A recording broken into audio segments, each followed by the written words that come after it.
আলা ইন্না আউলিয়া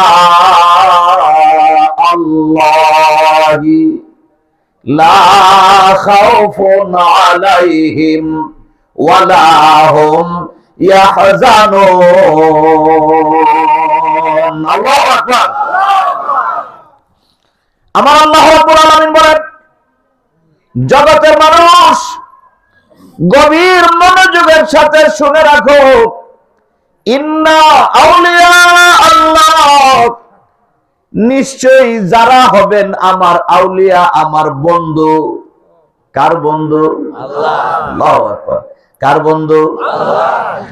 আল্লাহ বলেন যারা আমার বন্ধু হবেন, লা খাউফুন আলাইহিম, কোন ভয়ের কারণ নাই তাদের, ওয়ালা হুম ইয়াহজানুন, কোন রকম চিন্তা মগ্ন তারা হবেন না। ভয় নাই, চিন্তাও নাই, একটা মাত্র জাতের। ভয় নাই, চিন্তাও নাই, একটা মাত্র জাতের। চিৎকার করে বলেন তারা হলেন কারা? আল্লাহর। আরো জোরে বলেন কারা? আল্লাহর ওলিরা। সে আল্লাহর ওলিদের পথে পথে, আল্লাহর ওলিদের সান্নিধ্যে, একাগ্র চিত্তে আল্লাহর ওলিদের সান্নিধ্যে সকলকে ঐক্যবদ্ধ হওয়ার জন্য মহান রব্বুল আলামিন আজকে থেকে 1450 বছর আগে সুবহানাহু ওয়া তাআলা বলে রেখেছেন। আমার আল্লাহ বলছেন, ইয়া আইয়ুহাল্লাযীনা আমানু, ও আমার ঈমানদার বিশ্বাসী বান্দা বান্দীরা, ইত্তাকুল্লাহ, আল্লাহ বলছেন আমি আল্লাহকে ভয় করো, ওয়া কুনু মা'আস সাদিকিন, আর আমার সকল সত্যবাদী, আমার ওলি আবদাল গাউস কুতুব নুকাবা নুকাবা কে আর আওতা দায়মান, সোজা কথা আমার ওলিদের সঙ্গে তোমরা হয়ে যাও। চিৎকার করে কোন মারহাবা। আল্লাহ বলছেন আমার ওলিদের সঙ্গী হও। কে বলছেন? আল্লাহ। আরো কি ভয়ের কোনো কারণ আছে? দুশ্চিন্তার কোনো কারণ আছে? আল্লাহ যেখানে বলেছেন দুনিয়ার কোনো ফতোয়া এখানে দেওয়ার সুযোগ আছে? ভাইরা আমার, বন্ধুরা, সময়টা বড়ই খারাপ, জামানা বহুত খারাপ হয়ে গেছে, সময় খুব খারাপ। এই জন্য বেশি কথা বলা যাবে না, সব কথা বলারও পরিবেশ সুযোগ নাই। আমার আল্লাহ বলছেন ওলিদের সঙ্গী হও,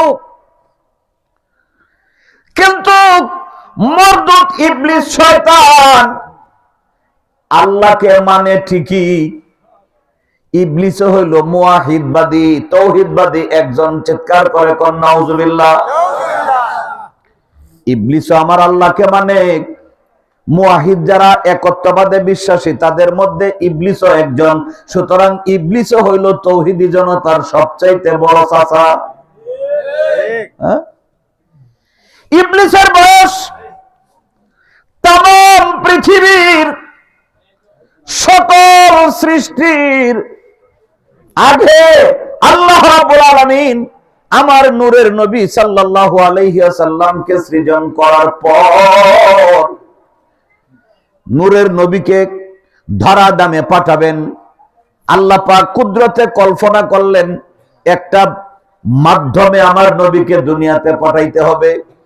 মাধ্যম হিসেবে তিনি বিভিন্ন ফেরেশতাদের দ্বারা পৃথিবীর বিভিন্ন জায়গা থেকে আব, আতশ, খাক, বাত পদার্থ হইল 4টা। জোরে বলেন কয়টা? মাটি, পানি, আগুন, বাতাস। মাটি, পানি, আগুন, বাতাস 4টা পদার্থ একত্রিত করলেন, মিক্সড করলেন। তুলহু সিত্তুনা আজরান। আমার হাবিব সাল্লাল্লাহু আলাইহি ওয়াসাল্লাম বলেন আল্লাহ পাক 60 গজ লম্বা করে খালাকাল্লাহু আদামা আলা সুরাতিহি। আল্লাহু আকবার, আল্লাহু আকবার। আমার নবীজি বলছেন আল্লাহ পাক আদম সফিউল্লাহকে সৃজন করলেন আলা সুরাতিহি, আলা সুরাতিহি। মাইকের আওয়াজের ভিতরে যে সব আলেম ওলামা আছেন সহজে বলবে, অনুরোধ করে যাই, শুধু ঠিক কথাটা বুঝে ঠিক কথাটা যদি প্রচার করেন আলেমদেরকে এখনো মানুষ সম্মান করে, সেলিউট দেয়, ঠিক কিনা জোরে কোন? বাবারে যদি অপব্যাখ্যা দেন তখনই শুধু বিশৃঙ্খলা আর তখনই শুধু বিরাট বিসম্বাদের সৃষ্টি হয়ে যায়। জোরে কোন ঠিক না রে ঠিক? সাধারণ মানুষ আমরা যারা আছি, আমরা হইলাম সাদা ভাতের মতো, সাদা ভাত। আর আলেম ওলামা যারা আছেন তারা হচ্ছেন বিরিয়ানি। এই ধর্মপাশা বাজারে হোটেল আছে না, খাবার হোটেল, এক প্লেট সাদা ভাত আর এক প্লেট বিরিয়ানি সমানিত দাম না? হ্যাঁ, ভাতের দাম বেশি। কিসের দাম বেশি? মারহাবা জোরে কোন, কিসের দাম বেশি? বিরিয়ানির দাম বেশি, ভাতের দাম হইল কম। এই ভাত সামাজিক অনেক অনুষ্ঠানের মধ্যে সাদা ভাতও পাকানো হয়, বিরিয়ানিও পাকানো হয়। সাদা ভাত যদি বেশি হয়ে যায়, রাত্রিবেলায় সাদা ভাত বেশি হয়ে গেছে আর খাবার বাকি নাই, অনেক পর্যাপ্ত ভাত বেড়ে গেছে, ডেক্সির মধ্যে কিছু পানি দিয়া, ডিশের মধ্যে পানি দিয়া রাখে। সকালবেলা ভাতটার নাম কি? মারহাবা, আপনারা সব বুঝেন, পান্তা ভাত। এবার আসেন দেখি, নিজস্ব কিছু আত্মীয় স্বজন মুরব্বী থাকে, বিশেষ করে মহিলারা বলতে থাকে একটু পেঁয়াজ লও, শুকনা মরিচ লও, অথবা কাঁচা মরিচ লও, লবণ লও, কিংবা লতা দিয়া চিংড়ি মাছের তরকারি আছে, শুটকির তরকারি আছে, কিংবা গরুর গোশত আছে, পান্তা ভাতটা চিবাইয়া গরুর গোশত চিপা চিপা গরুর গোশত দিয়া, চেপা ভর্তা দিয়া, শুকনা মরিচ লবণ দিয়া, পেঁয়াজ আর কাঁচা মরিচ দিয়া যে পন্থায় পারো সেই পন্থায় পান্তা ভাত খাওয়া যায়। বরং সাদা ভাতের চাইতে পান্তা ভাতের মধ্যে মজা। মারহাবা, মজা। আমার ভাইও, মেহমানদের জন্য বিরিয়ানি পাকানো হয়েছিল। দুপুর বেলায় অনেক মেহমানরা খাইছেন, তারপরেও এক ডেকসি বিরিয়ানি বেড়ে গেছে।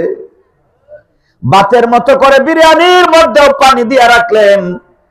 সকাল বেলায় পান্তা ভাতটা তো খাওয়া সম্ভব ছিল, বরং মজা বেশি হয়েছে। বুঝা থাকলে কোন, বিরিয়ানির মধ্যে রাত্রে পানি দিয়ে রাখলে সকাল বেলা পান্তা বিরিয়ানি খাওয়ার কোন সুযোগ আসেনি। সাল সামরা নাই এমন একটা কুত্তার সামনেও যদি দেওয়া হয় পান্তা বিরিয়ানি, একবার খালি নাকটা দেয়, হারামজাদা এটা আমারে দিলি। আমার জীবনে কুত্তা হইতে পারি, কিন্তু এই বিরিয়ানি, পচা গান্দা বিরিয়ানি আমি। আকল মনকে ইশারা বাসা। আলেম ভাইও,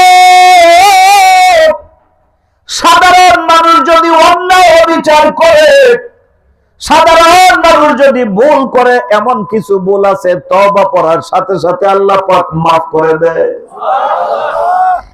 পান্তা ভাত খাওয়া হয়, কিন্তু যারা আলিম ওলামা আছে বাবারে, এমন কিছু অপরাধ আছে সাধারণ মানুষের চাইতে আলেমের অপরাধের মর্যাদা, আলেমের অপরাধের শাস্তি, আলেমের জ্ঞানী ব্যক্তিদের শাস্তি হইল বেশি। এমন কিছু অপরাধের কারণে আলেমরা যদি ঈমান থেকে দূরে সরে যায়, ওই বিরানি পান্তা হইলে যেমন আর কাজে লাগে না, আলেম যদি ঈমান থেকে দূরে সরে যায়, ওই আলেমের আর কোন মূল্যায়ন জগতে থাকে। সুতরাং বুঝতে হবে, कीमते हर चीज आदानी के किस्त, कीमते हर चीज आदानी के किस्त, कीमते खुदराना दानी अहमो किस्त। আজকে যেখানে বিধর্মীরা জনম জনম হাজার হাজার বছর ধরে তারা বিভিন্ন দেব দেবীর পূজা অর্চনা করে আসতেছে, কোনদিন কোন সমস্যা আমার বাংলাদেশে হয় না। মাত্র 5টা বাড়ি একটা পূজা মণ্ডপ বানাইছে, একটা মাত্র বাড়ি, শহরে একটা বাড়ি একটা পূজা মণ্ডপ কইরা হাজার হাজার বছর ধরে পূজা মণ্ডপ চালায় আসতেছে, কোনো সমস্যা নাই। হঠাৎ কইরা এই বছর অসংখ্য আলেম ওলামা টুপি দাড়ি জুব্বা লাগায়া ওনারা গেছেন পূজা মণ্ডপের পাহারা দেওয়ার জন্য, জিম্মাদারি নিছে। আর আল্লাহ তাদের ওলিদের, আল্লাহর ওলিদের যে সমস্ত আল্লাহর ওলিদের যে সমস্ত সমাধিস্থল আছে, আল্লাহর ওলিদের সমাধিস্থলকে বলা হয় মাজার, সাধারণ মানুষের সমাধিস্থলকে বলা হয় কবর, আল্লাহর নবীদের সমাধিস্থলকে বলা হয় রওজা মুবারক। চিৎকার করে কোন মারহাবা। আল্লাহর ওলিদের মাজার মিন শাআইরিল্লাহ, আল্লাহর নিদর্শনাবলীর মধ্যে এইগুলো কিছু নিদর্শন। ওই ওলিদের মাজার গুলো ভেঙে ভেঙে ভেঙে ভেঙে তৌহিদি জনতার পরিচয় দিয়া হিন্দুদের মাজার, হিন্দুদের পূজা মণ্ডপ পাহারা দেয়। অথচ যারা ইসলাম এনেছেন সোনার বাংলায়, তাদের উপরে স্টিম রুলার চালায়, তাদের উপরে হ্যামার চালায়, মাজার ভাঙ্গে, কবর থেকে উঠায় কেরোসিন ঢাইলা 14 দিন পর্যন্ত অক্ষত একটা মৃতদেহ কবরে ছিল, ওই কবরটাকে কেরোসিন ঢাইলা পোড়াইছে। বাবারে, এর চাইতে জঘন্য ন্যাক্কারজনক ঘটনা পৃথিবীতে আর কোনোদিন দেখিও নাই, শুনিও নাই। ঠিক কিনা আপনারা জোরে কোথায় নিয়ে গেছি আমরা বাংলাদেশের ইসলামটাকে কোথায় নিয়ে গেছি? আল্লাহর ওলিদের অবদান, এই সোনার বাংলাদেশের মসজিদে আজান আল্লাহর ওলিদের অবদান। ঠিক কিনা বলে? বাবা শাহজালাল ইয়ামিনী তারিখুল ইসলাম আরবি ভাষার একটা কিতাব আছে, ইসলামের ইতিহাস। খুলেন বাবা শাহজালাল মুজাররদ ইয়ামিনী পূর্ব বাংলাদেশে ইয়ামেন থেকে আসেন। 360 জন ওলিদেরকে তিনি সাথে নিয়ে আসছেন, পাঠাইছেন আমার নূরের নবী। কে পাঠাইছে? চিল্লে এখন কে পাঠাইছে? নূরের নবী পাঠাইলেন। এই পূর্ব বাংলায় সিলেট জেলায় খরস্রোতা সুরমা নদী, পারাপারের কোনো ব্যবস্থা নাই। একটা মাত্র জায়গা পানিতে বিছিয়ে দিলেন, যেখানে এক টুকরো লোহা ফেলে দিলে 10, 15, 20 হাত বাটির দিকে চলে যায়।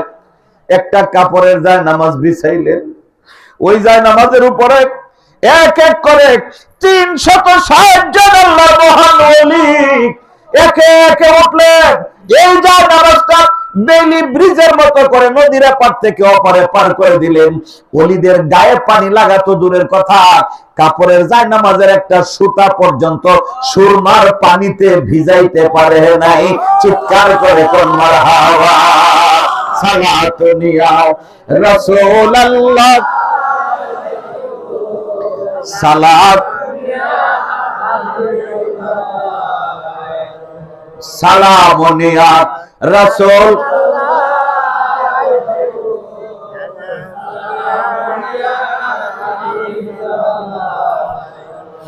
ভাইরা আমার, মা বোনেরা,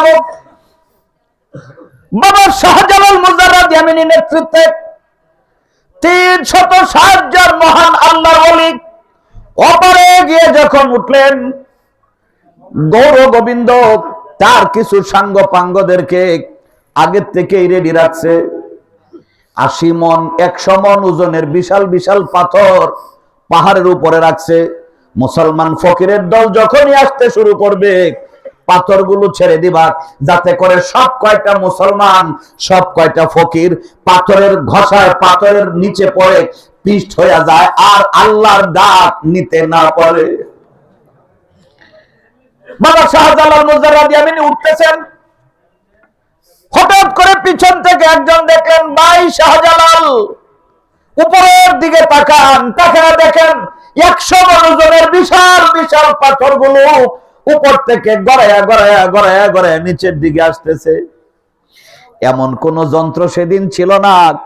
খুঁটি গাইরা দিলে পাহাড়ের উপরে খুঁটি গেড়ে দিলে পাথরটা থেমে যাবে, বরং বিশাল বড় বড় গাছের গায়ে পাথরটা যখন লাগে, গাছটা শিকড় সহ উপরায়া নিচের দিকে নামতে থাকে। ঠিক কিনা জোরে কোন? কি এমন খুঁটি বাবা শাহজালাল ইয়ামিনী এখন ব্যবহার করবেন? কোন খুঁটি ছিল না, প্রতিবন্ধকতা ছিল না, শুধুমাত্র 2টা আঙ্গুল উপরের দিকে উঠায়া একটা নির্বাক পাথরকে তিনি ডাক মারলেন, শিল হেট আল্লাহু আকবার, আল্লাহু আকবার। এ পাথর সরে যা, পাথর সরে যা। শুধুমাত্র আঙ্গুলের ইশারা দিয়ে ধমক দিলেন, পাথর হট যাও। আল্লাহর ওলির ডাক দিতে দেরি হলো, দ্রুত গতি সম্পন্ন পাথরগুলো উপর থেকে গড়িয়ে গড়িয়ে নিচের দিকে আসতেছিল। সবগুলো পাথর যেখানে ছিল সেখানেই হার্ড ব্রেক করে দাঁড়িয়ে গেছে। শুধু দাঁড়িয়েই ক্ষান্ত না, যেহেতু আল্লাহর ওলি বলছেন সরে যাও, সঙ্গে সঙ্গে ওখান থেকে আবার উপরের দিকে গড়াইতে শুরু করলো। যে বা যারা ধাক্কা দিয়েছিল সব কয়টার পায়ের থেকে নিয়ে মাথা পর্যন্ত একেবারে এমন চাপা সুটকি বানিয়ে দিল, চেহারাগুলো চিনার কোন সুযোগ সুবিধা ছিল না। চিৎকার করে কোন মারহাবা। এই হলো বাবা শাহজালাল মুজাররাদ ইয়ামিনীর সিলহেট ধমকের কারণে আজকের এই পূর্ব বাংলার নাম হয়ে গেছে সিলেট। সিলেট, উনি বলছিলেন সিলহেট, কিন্তু ইংরেজিতে উচ্চারণটা এখনো সিলহেটি আছে। যেরকম সুবহানাল্লাহ। ওই গৌর গোবিন্দের বিল্ডিং বাবা শাহজালাল মুজাররাদ ইয়ামিনী অপারে গিয়ে যখন পৌঁছলেন, নামাজের ওয়াক্ত হয়ে গেছে, গৌর গোবিন্দের বিল্ডিং এর পাশে দাঁড়ায় আল্লাহর ওলিরা আজানের ধ্বনি ডাক মারছে, আল্লাহু আকবার, আল্লাহু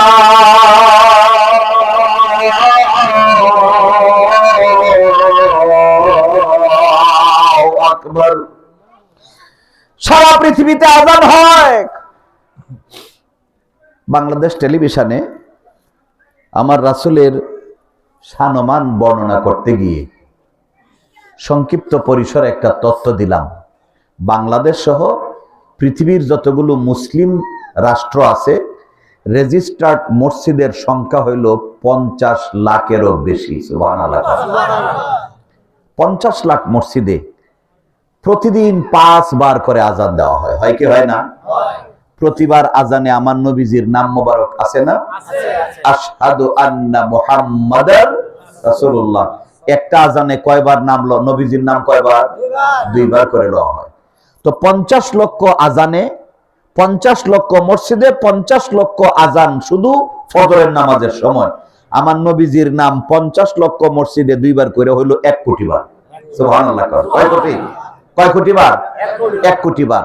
জোহরে আরো 1 কোটি, আসরেও আরো 1 কোটি, মাগরিবেও আরো 1 কোটি, 5 ওয়াক্তে 5 কোটি বার আমার নবীজির নাম মোবারকের উচ্চারণ। সুবহানাল্লাহ। আজানের পরে আরেকটা আছে না, নামাজের কাতার সোজা হইলে কয়, হেডারে কি কয়? ইকামত। হ্যাঁ, নামাজের কাতার সোজা হয়ে গেলে ইকামত। ইকামতের মধ্যে আমার নবীজির নাম কয়বার করে? 2 বার করে। 5 ওয়াক্ত আজানে আমার নবীজির নাম মোবারক 5 কোটি বার, 5 বার ইকামতের মধ্যে আমার নবীজির নাম মোবারক আরো 5 কোটি বার। 24 ঘন্টায় কয় কোটি হলো? 10 কোটি বার। শুক্রবারে আরেকটা বেশতি আজান আছে না? সানি আজান আছে না? ওখানে আমার নবীজির নাম মোবারক আরো হইল 1 কোটি বার। 50 লক্ষ মসজিদে 2 বার করে আরো 1 কোটি বার।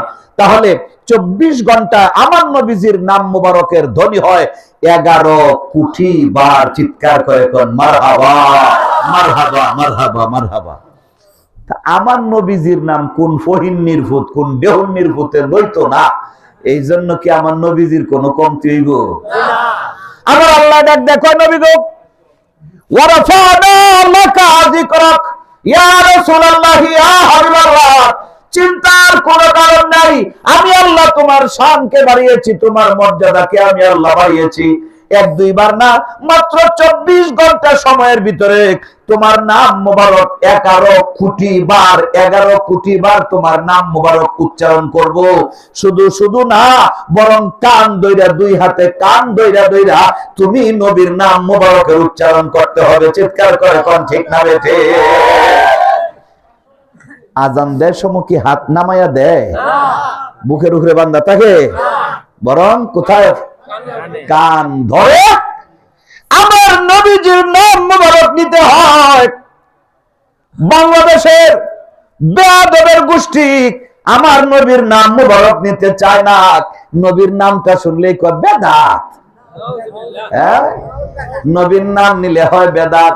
বাবারে, নবীর নাম শুনলে হয় বেদাত।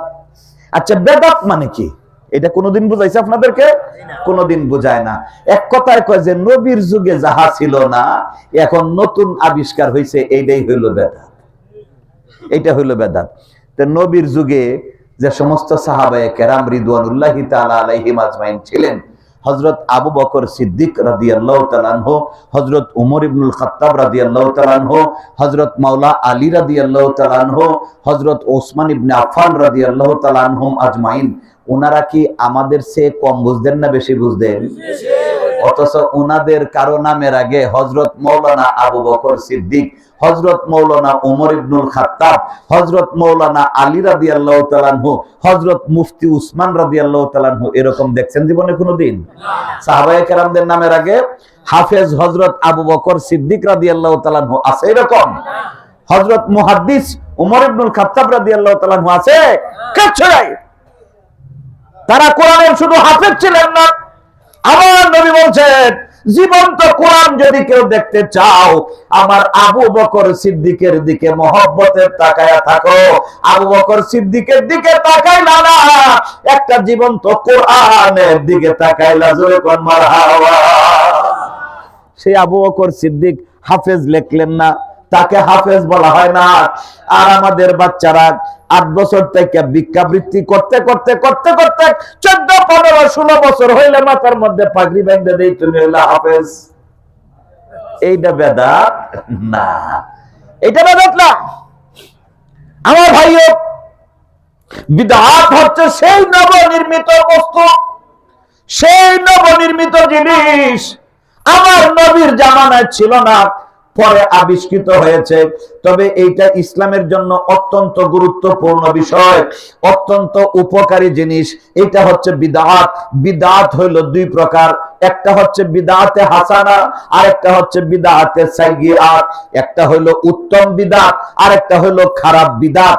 এই যে জায়গায় জায়গায় ক্ষেতের কোনায় কোনায় 4, 5টা 6টা টিন দিয়ে 2 সালে একটা ঘর বানায়া এটার নাম দেওয়া হয় বিশ্ববিদ্যালয়, জামিয়ায়ে আরাবিয়া বিশ্ববিদ্যালয় তার নাম। চিৎকার করে কোন মারহাবা। জামিয়া আরবি শব্দের বাংলা অর্থ হলো বিশ্ববিদ্যালয়। ধানক্ষেতের কোনাতি তো বিশ্ববিদ্যালয় হয়। হ্যাঁ, মাত্র 8 পাতার 2 সালের একটা ঘর শিক্ষা দেওয়া হয়, আলিফ বাতাসা, নাম হইল বিশ্ববিদ্যালয়। একটু দেখাও দেখি আমার নবীজি কোন দিন এরকম বিশ্ববিদ্যালয় বানায়া সাহাবায়ে কেরামদেরকে পড়াইছিলেন। হ্যাঁ, এ আহম্মকের গোষ্ঠী, আমার নবীজির যে বিশ্ববিদ্যালয়টা ছিল, মসজিদের বারান্দায় খেজুর গাছ বিছায়া, ওই খেজুর গাছের উপরে আর কিছু খেজুরের গাছ ফাল্টি কইরা ওখানে বিছাইয়া দিলেন। 69 জন সাহাবী, তারা আমার নবীজির খেদমতে থাকতেন। তাদেরকে বলা হয়তো আহলুস সুফফা। আহলুস সুফফা, তারা আমার নবীজির খানার থেকে খানা খাইতেন। আমার নবীজির কাছে হাদিয়া তোহফা আসলে তাদেরকে নিয়ে খাইতেন। হাদিয়া তোহফা আসে নাই, খানাও বন্ধ, নবীজিও খান নাই, সাহাবায়ে কেরামও খান নাই। 69 জন, মতান্তরে কেউ লেখছেন 70 জন। 70 জন সুফি আল্লাহর রাসূল তাদেরকে ইলমে লুদুনি, ইলমে মুকাশিফা, ইলমে মুআমিলাত, ইলমে মারিফাত, ইলমে তাসাওউফ, এগুলো আমার নবীজি সরাসরি তাদেরকে শিক্ষা দিয়েছেন এবং বলেন, তোমাদের মাধ্যমে কিয়ামত পর্যন্ত আল্লাহ পাকের এই অত্যন্ত নিয়ামতপূর্ণ একটা ইলম, ইলমে লুদুনি আল্লাহ পাক তোমাদের দ্বারা কিয়ামত পর্যন্ত প্রসারিত রাখবেন। চিৎকার করে বলেন মারহাবা। সেই আহলে সুফফা যারা ছিলেন, তাদের পরম্পরা যারা আছেন, আস্তে আস্তে আস্তে আস্তে হযরত আবু বকর সিদ্দিক রাদিয়াল্লাহু তাআলা আনহু থেকে যারা বায়াত নিয়ে আসছেন, টাইনা আসছেন, 2টা ভাগ হয়ে গেছে। একটা হলো নকশবন্দিয়া, হযরত খাজা বাবা বাহাউদ্দিন নকশবন্দ বুখারী রাহমাতুল্লাহি আলাইহি, যে বুখারী নিয়ে লাফালাফি করা হয় আজকে বুখারা থেকে, হযরত আল্লামা ইসমাইল বুখারী, ওই বুখারাতেই আমার তরিকতের মহান বাদশা হযরত শায়েখ আহমদ হযরত খাজা বাবা বাহাউদ্দিন নকশবন্দ বুখারী, তিনিও ওই বুখারাতেই ছিলেন। চিৎকার করে বলেন মারহাবা। এরপরে আস্তে আস্তে হযরত শাইখ আহমদ সেরহিন্দি মুজাদ্দিদ আল-ফিসানি ফারুকি রাদিয়াল্লাহু তাআলা আনহু দ্বিতীয় 1000 বছরের জন্য তিনি মুজাদ্দিদ। আর একটু আগে যান, হযরত মাওলা আলী রাদিয়াল্লাহু তাআলা আনহু থেকেও দুইটা তরিকা বেরিয়ে আসছে। একটা হচ্ছে হযরত গাউসে পাক মহিউদ্দিন আব্দুল কাদের জিলানী আল-গিলানী বাগদাদী রাদিয়াল্লাহু তাআলা আনহু থেকে প্রচারিত হয়েছে। এটার নাম হচ্ছে তরিকায়ে কাদরিয়া। আরেকটা হচ্ছে সুলতানুল হিন্দ আতায়ে রাসূল গরিবে নওয়াজ খাজা বাবা মঈনুদ্দিন চিশতি আজমিরি হাসান সানজারি, তিনি যে তরিকার প্রচলন করেছেন এই তরিকতের নাম হচ্ছে চিশতিয়া তরিকা। চিৎকার করে বলেন মারহাবা।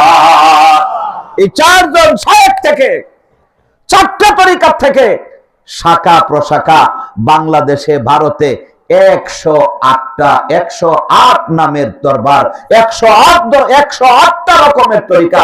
এই শুয়ুখুল আরবা চারজন শায়েখ থেকে, চারজন মহান আল্লাহর ওলি থেকে 108টা ডালফালা বেরিয়েছে। জোরে করেন মারহাবা, মারহাবা। ইসলাম হইল এইটা। ইসলাম কোনটা? ইসলাম হইল এইটা, ইসলাম হইল এইটা। আর আজকে কয় যে ইমান আমল সংরক্ষণ কমিটি, ইমান আমল সংরক্ষণ কমিটি। আজকে বেরিয়ে গেছে তৌহিদি জনতা।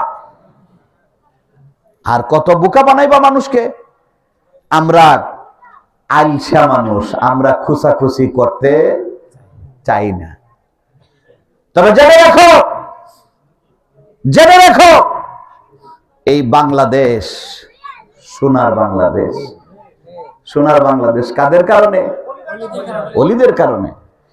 কত মহামানবগণ এই বাংলায় করলেন আগমন, এই মাটিতে রইয়াছেন ঘুমাইয়া রে, এই মাটিতে রইয়াছেন ঘুমাইয়া।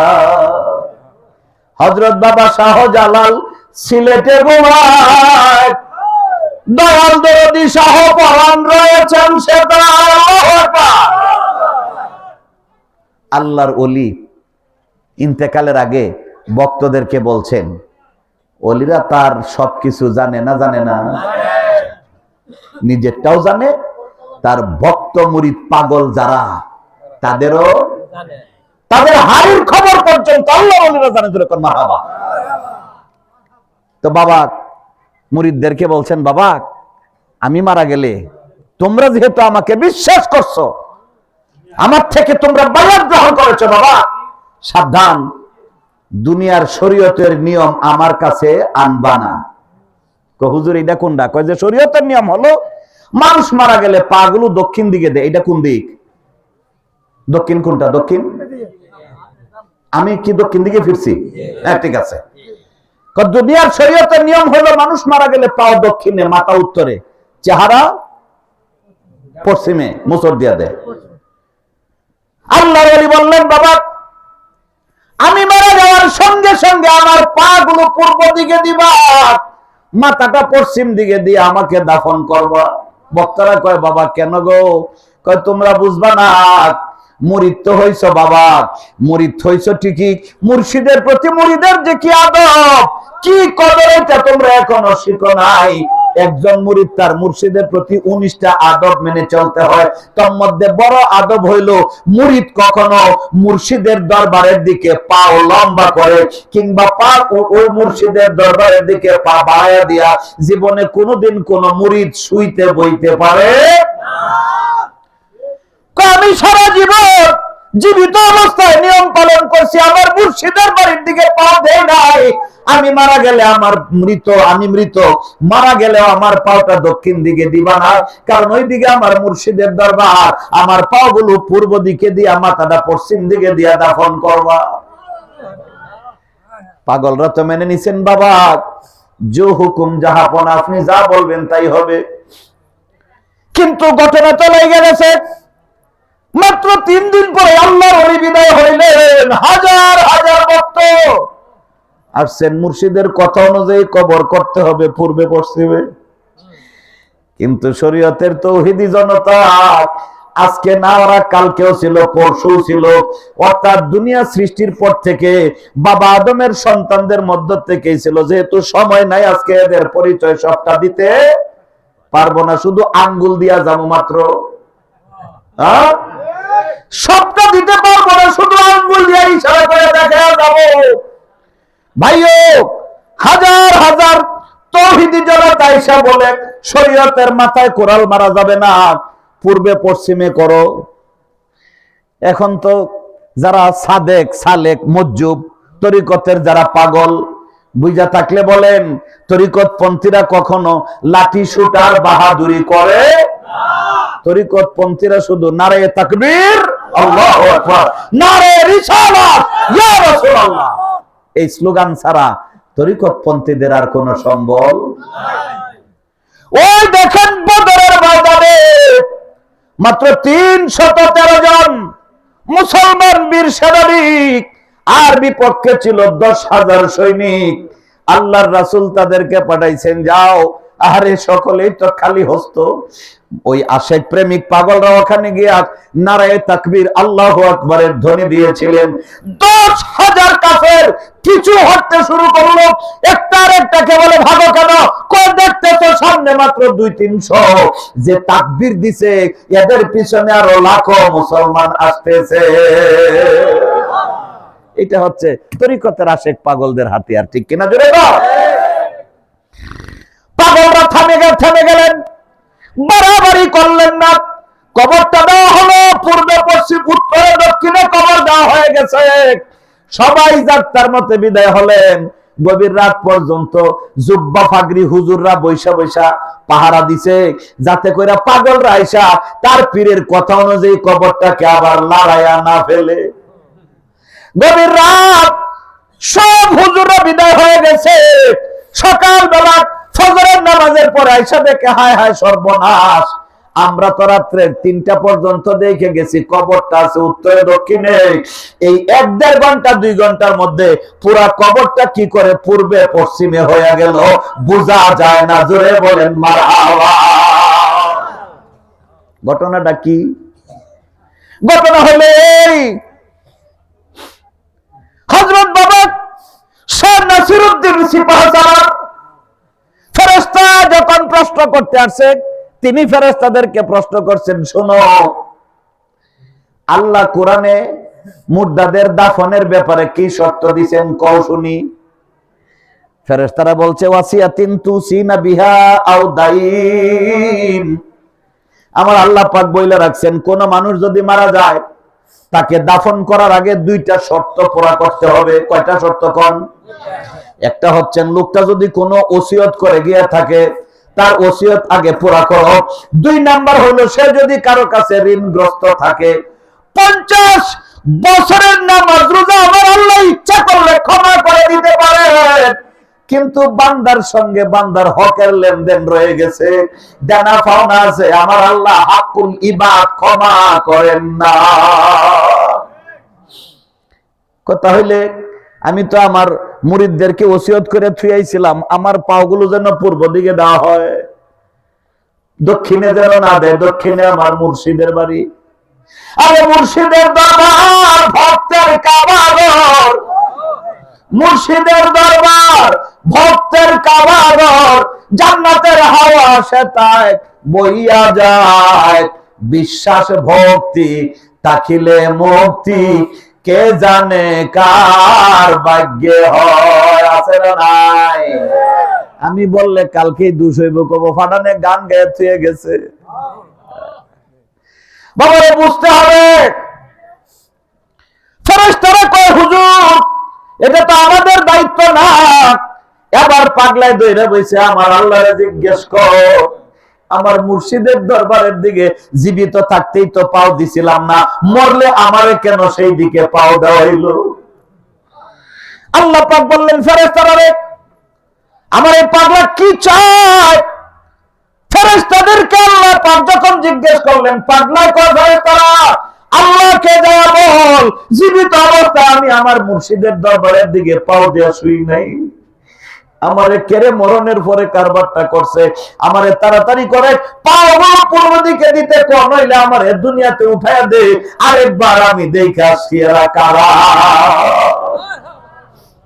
আল্লাহ কো দোস্ত দুনিয়াতে উঠে গিয়া আরেকটা জঞ্জালের সৃষ্টি করার দরকার নাই, যাও তোমার যা ইচ্ছা তাই হবে। একটা মুসলমান লেন পুরা কবরটা, উত্তরে দক্ষিণের কবরটা পূর্বে পশ্চিমে হয়ে গেছে। চিৎকার করে বলেন মারহাবা। বিশ্বাস হয়? শুনছেন আরো? দেখছেন? বেশি দূরে না, এই যে হবিগঞ্জের শায়েস্তাগঞ্জ থেকে একটু পূর্ব দিকে যাবেন, মোরারবন্ধ। আমি নিজে কয়েকবার দেখে আসছি, কয়েকবার ওই ওরসে গিয়া ওয়াজ করে আসছি, মাহফিল করছি। তো এরপরে নেত্রকোনায় আমাদের একজন এসিলেন। আমি একটু জমি খারিজ করানোর জন্য গেছি, গিয়া দেখি তো এসিলেন হিন্দু ভদ্রলোক, পূর্ণেন্দু নাকি যেন নামটা ছিল। উনি আমাকে ওনার দরজা যাইতে লাভ দিয়ে দাঁড়িয়ে গেছে। হুজুর আসেন। আপনাকে কোথায় যেন দেখছি। যে স্যার আমার তো এই শহরে বাড়ি। না, এই শহরে না, আপনাকে আরো কোথায় দেখছি, আপনার কণ্ঠটাও আমার পরিচিত আছে, খুব কাছাকাছি মনে হয় কোথায় দেখছি। যে স্যার আমি বিটিভিতে, কোথায় টেলিভিশনেও দেখছি, আমার কাছে দেখছি কোথায় যেন। পরে উনি বলতেছেন আপনি কি হবিগঞ্জ গেছেন? তা আমি বললাম যে হবিগঞ্জ তো মুরারবন্ধ কয়েকবার গেছি। আপনি আমার জাপটায় ধরে কয় যে মাজারে আপনি ওয়াজ করে আসছিলেন ওই মাজারের পিছনে হলো আমার বাড়ি। ধরে সুবহানাল্লাহ। তো আমি প্রত্যেক বছর থাকি, আপনাকে আমি দেখছি। আল্লাহর ওলিদের বাস্তবতা, পৃথিবীর একটা শরীয়তের আলেমরে দেখাও যে আলেম মরার পরে তো দূরের কথা, মরার আগে শুধুমাত্র ইমানদারদেরকে অত্যাচার, জুলুম, নির্যাতন করা ছাড়া আর কি করতে পারছে? বাবা পারছে কিছু? জোরে কোন পারছে কিছু? অনেক কথা আছে কিন্তু বলতে পারতেছি না। ইনশাআল্লাহ ওয়া মা তাওফিকি ইল্লা বিল্লাহ আরেকদিন বলবো। শেষ কথাটা হলো, এই পূর্ব বাংলায়, এই পাক ভারত উপমহাদেশে আমাদেরকে কোন হুজুররা কলমা পড়ে মুসলমান বানায় নাই। আমাদেরকে, আমাদের পূর্বপুরুষদেরকে মুসলমান বানিয়েছেন বাবা শাহজালাল মুজাররদ ইয়েমেনি। আমাদের পূর্বপুরুষদেরকে মুসলমান বানিয়েছেন বাবা শাহ সুলতান কমরউদ্দিন রুমি। আমাদের পূর্বপুরুষদেরকে হযরত মুজাদ্দিদ আল-ফিসানি ফারুকি, তারা এসে মুসলমান বানাইছেন। ঠিক কিনা জোরে কর? আজকে সেই আল্লাহর ওলিদের বাংলায় আল্লাহর ওলিদেরই জায়গা হয় না। এটা বড়ই আফসোসের বিষয়। এই জন্য আমি যে অনুরোধটা আপনাদেরকে করতে চাই সেটা হলো, দেখেন বিভিন্ন তরিকত মিলাইয়া সমষ্টিগতভাবে বাংলাদেশে কিন্তু তরিকতপন্থী মানুষের সংখ্যাই কম না বেশি? অনেক বেশি। অথচ আমরা ভুল বুঝাবুঝির কারণে আমরা বুঝতে পারি না, না বুঝে আমরা ভুল করতেছি। আমরা আমাদের নিজের মাথায় নিজে কুড়াল মারতেছি। কারণটা কি? নিজেও বুঝি না। আল্লাহ পাক যাদেরকে পাঠিয়েছেন আমাদেরকে বোঝানোর জন্য, সেই আল্লাহর ওলিদের কাছেও বুঝার জন্য যাই না, যাওয়ার সময় নাই। তরিকা নিছি শুধু দোহাই দেই আমরা তরিকা। আল্লাহ রাব্বুল আলামিন বলেন, ইন্নাল্লাযীনা ইউবাইয়ুনাকা ইন্নামা ইউবাইয়ুনাল্লাহ ইয়াদুল্লাহি ফাওকা আইদিহিম ফামান নাকাসা ফাইন্নামা ইয়ানকুসু আলা নাফসি ওয়া মান আওফা বিমা আহাদা আলাইহুল্লাহ ফাসায়ুতিহি আজরান আযীমা। আল্লাহু আকবার। আল্লাহ বলছেন, হাবিব যারা তোমার হাতে বায়াত গ্রহণ করছে, এটা তোমার হাতে না, বরং আমি আল্লাহর কুদরতের হাতেই তারা বায়াতটা করছে, মুরিদ হয়ে গেছে। সুবহানাল্লাহ। এই মুরিদ হওয়ার পরে যারা যা কিছু তওবা ওয়াদা করেছিল আল্লাহর ওলির সঙ্গে, আল্লাহর রাসূলের সঙ্গে, এই ওয়াদাগুলো যারা ঠিকঠাক ভাবে আমল করে, আমার আল্লাহ বলছেন ফাসায়ুতিহি আজরান আযীমা, আমি শুধু দুনিয়াতেই না বরং পরকালে জান্নাতে আমি তাদেরকে বিশেষ বিশেষ অনন্ত বিশেষ নিয়ামত রাজি দান করে দিব। জোরে কোন মারহাবা। আপন মুর্শিদের রাবেতা যারা করে, আল্লাহর ওলিদের রাবেতা যারা করে, দুনিয়াতেও ভয় থাকে না, পরকালেও ভয় থাকে না বাবা। কিন্তু সমস্যাটা হলো এই, আমরা তরিকা নিছি ঠিকই, বয়াত পড়েছি ঠিকই, বছরে একদিন শুধু উরুস শরীফে যাই আর 3, 4, 5 ডগলা ভাত খাই, 10, 12, 15টা গোস্ত খাই।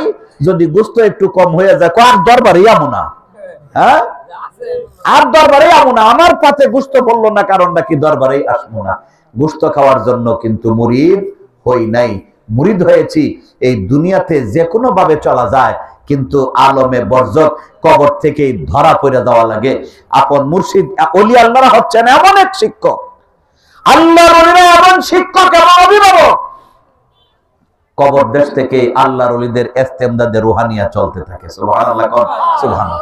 ইস্তেমদাদে রুহানিয়া চলতে থাকে, ইস্তেমদাদে রুহানিয়া চলতে থাকে। একজন মুরিদ যখন দুনিয়া থেকে বিদায় হয়ে যায়, আজরাইল ঘুরতে থাকে, ঘুরতে থাকে, ঘুরতে থাকে। আল্লাহর ওলিরা দেখেন কোন বান্দার আরো বেশি খেদমতের দরকার আছে, কোন বান্দার বেশি খেদমতের দরকার আছে। আল্লাহর ওলিরা হরদম আল্লাহর দরবারে ফরিয়াদ করেন, আল্লাহ আমার অমুক মুরিদ, তোমার অমুক বান্দা, তাকে আরেকটু হায়াত দারাজ করে দাও, আরেকটু হায়াত দারাজ করে দাও। আজরাইলে কি ঘুষ মানে? জোরে কোন, ঘুষ দিলে হয় না? না। আল্লাহর হাবিব সাল্লাল্লাহু আলাইহি ওয়াসাল্লাম বলেন, আত-তাকদিরু লা ইয়ারুদ্দু ইল্লা বিদ-দুআ। তাকদীরের কোনো পরিবর্তন হয় না, শুধুমাত্র আল্লাহর ওলিরা যদি আল্লাহর দরবারে দোয়া করে কারো পক্ষে, আল্লাহর রাসূল যদি কারো পক্ষে দোয়া করেন, আল্লাহর রাসূলের দোয়া, আল্লাহর ওলিদের দোয়া, ভণ্ড মানুষের তাকদীরও পরিবর্তন হইয়া আল্লাহ পাক তাকে ওলি দেন বানায়া। জোরে কোন মারহাবা। হযরত আবু হুরায়রা রাদিয়াল্লাহু তাআলা আনহু আমার নবীজির বিশিষ্ট একজন সাহাবী, নবীর দরবার থেকে যখন রাত্রে বাড়িতে গেলেন, মা ছিলেন কাফের, এমন পিটানি পিটাইলেন, একেবারে ক্ষত বিক্ষত করে দিয়েছেন। এরপরে ওই সাহাবী বিক্ষত অবস্থায় আমার নবীজির বিক্ষত চেহারা নিয়ে নবীজির সামনে আসলে আমার রাসূল বসার থেকে উঠে দাঁড়িয়ে গেছে, বলছে, আবু হুরায়রা, তোমাকে কে এমন করে পিটাইলো? কোন কাফের তোমার উপরে চড়াও হয়েছে? আমি তার উচিত বিচার করব, আমি তাকে উচিত শাস্তি দিব। সাহাবী বলেন, ইয়া রাসূলুল্লাহ, ইয়া হাবিবাল্লাহ গো, আর কোন কাফের তো আমার উপরে উঠতে পারে নাই। নবী গো, আমার মা এখন পর্যন্ত মুসলমান হয় নাই, আমার মা এখন পর্যন্ত আপনাকে বিশ্বাস করে না, মহব্বত করে না, পছন্দ করে না। বাড়িতে যাওয়ার সঙ্গে সঙ্গে ওই মা আমাকে এইভাবে পিটাইছে গো নবী। নবীজি দাঁড়ানোর থেকে আবার বৈশা গেছে, বৈশা কয়, ও আল্লাহর নবীর সাহাবী, তুমি চিন্তা করো না, তোমার মা যেখানে পিটাইছে আমি সেখানে কিছু করব না, তোমার মায়ের বিরুদ্ধে কোনো বিচার আমি করব না। সাহাবী কয়, ইয়া রাসূলুল্লাহ, ইয়া হাবিবাল্লাহ, আমি তো বিচার করার জন্য আসি নাই, আমি আসছি আপনি যদি দয়া করে আমার মায়ের জন্য একটু দোয়া করেন, আল্লাহ যেন আমার মাকে হিদায়াত নসিব করে দেয়।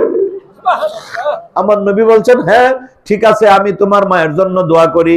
এবার নবীজি দুইটা নুরানি হাত মোবারক আল্লাহর দরবারে উঠিয়ে দিয়েছেন।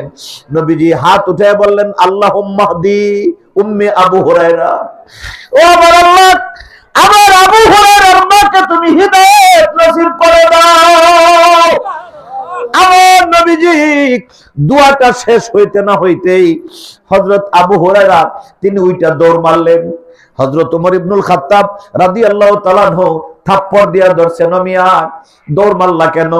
কয়, ভাই ওমর আমাকে ছাড়িয়া দেন, আমি প্রতিযোগিতায় নামছি, কম্পিটিশনে নামছি, আমার নবীজির দোয়া আমার বাড়িতে আগে যায় নাকি আমি দৌড়াইয়া আমার বাড়িতে আগে পৌঁছাই, এই প্রতিযোগিতায় নামছি, বাধা দিও না। হযরত আবু হুরায়রা দৌড়াইতে শুরু করছে, দৌড়ে যে মাত্র বাড়ির দরজায় গেলেন, ভিতর থেকে ওই মা, যে মা মাত্র 1 ঘন্টা আগে পিটাইতে পিটাইতে ক্ষত বিক্ষত করলেন, ওই মা মমতাময়ী সুরে একটা ডাক মারছেন, বাবা আব্দুর রহমান, আয় আয় আয়, যে নবীরে এত ভালোবাসো রে বাবা, আমি দেখতে চাই ওই নবীরে, আমারে ওই নবীর দরবারে নিয়ে যা।